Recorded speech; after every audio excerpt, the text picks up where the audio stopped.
every Muslim in America just became a felon overnight with one thing they all do that's now illegal. Due to the reckless immigration policies that Barack Obama employed before Trump got into office, cities where Muslims refugees have been allowed to invade are quickly becoming crime-ridden Sharia swamps. Lawlessness, Sharia patrols, and barbaric mutilation practices are out of control in places like Dearborn and Minneapolis, as these once all-American towns bear little resemblance to the places that hordes of Muslim migrants now call their homes.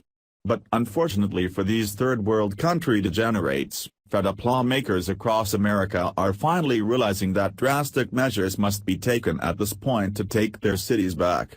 And now every Muslim in America has just been made a felon, after what lawmakers just decided to pass in many cities across our country. Muslims across America continue to be incessant in their goal to normalize Sharia law and have it recognized in our court systems, despite the blatant fact that Sharia law cannot coexist with the Constitution of the United States. Under Sharia law, men can stone their wives to death, raping non-Muslim women is permitted by Allah, and homosexuals and non-Muslims are routinely put to death.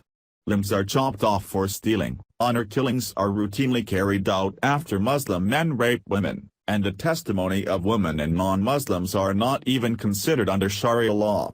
Additionally, Muslims are permitted to take non-Muslims as sex slaves, non-Muslims cannot own guns, and anyone who leaves Islam is viewed as an apostate and immediately killed, just to name a few of the beliefs held under Sharia law.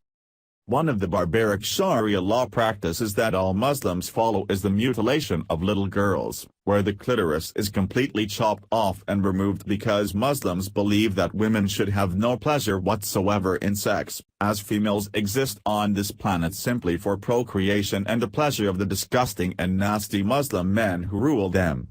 Female genital mutilation, FGM, is the latest portion of Sharia law that Muslims are seeking to have normalized and accepted in American society, and in recent months a huge scandal emerged about two Muslim doctors in Michigan who were illegally performing this practice on a disturbing number of tiny girls. Places like Michigan is where this practice is most prevalent, and lawmakers in that state have just passed a law that will send any Muslim to prison for 15 years who are found guilty of taking part in this procedure, to include parents. Now other states are following Michigan's lead, and making Muslims instant felons overnight by making female genital mutilation a federal crime after lawmakers realized that this practice is rapidly spreading across other states. Creeping Sharia reported. Detroit, the grand jury investigation into female genital mutilation has spread to at least 3 more states as federal agents have identified new targets in the case, according to federal court records. The targets live in Los Angeles, Chicago, and New York, according to federal court records and interviews with people close to an investigation that, until now, was focused on conduct involving girls from Michigan and Minnesota. The developments are the latest in a case alleging 6 people participated in a conspiracy to cut prepubescent girls as part of a religious procedure practiced by a small sect of Shia Muslims from India, the Dawoodi Bohra. A central figure in the case is Dr. Jumana Nagrali of Northville, who was accused of mutilating girls' genitalia at the Burhani Medical Clinic in Livonia. Federal officials have identified new targets in Los Angeles, Chicago, and Minnesota, Nagrali's lawyer Shannon Smith wrote in a court filing Tuesday. She believes more people will be charged in federal court. The Detroit News has learned federal agents are investigating at least one other person in New York. One criminal defense lawyer based in New York City declined to comment about the investigation during an interview Monday. The most recent indictment in the case alleges 6 girls were mutilated, including 4 from Michigan. There is also absolutely no evidence to support the government's statement that Dr. Nagrali cut the genitals of dozens of victims, Smith wrote.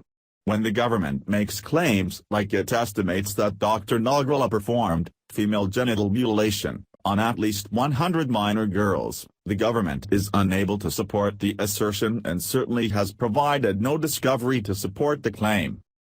Some members of the Dawoodi Bohra community who have spoken against the procedure said genital mutilation is performed to suppress female sexuality, reduce sexual pleasure and curb promiscuity, according to court records. Female genital mutilation has been a federal crime in the U.S. since 1996. Despite the rhetoric that Muslims continue to push about Islam being a religion of peace, it has no place in our society, and it's good to see lawmakers coming down hard on these Muslims who prove on a daily basis they have no intentions of assimilating into Western civilization. If they want to carve up their little girls and live under Sharia law, they can happily do that over in their lovely crap-covered third-world countries. Thanks for watching. Please subscribe Breaking News 365 channel. Goodbye and see you again.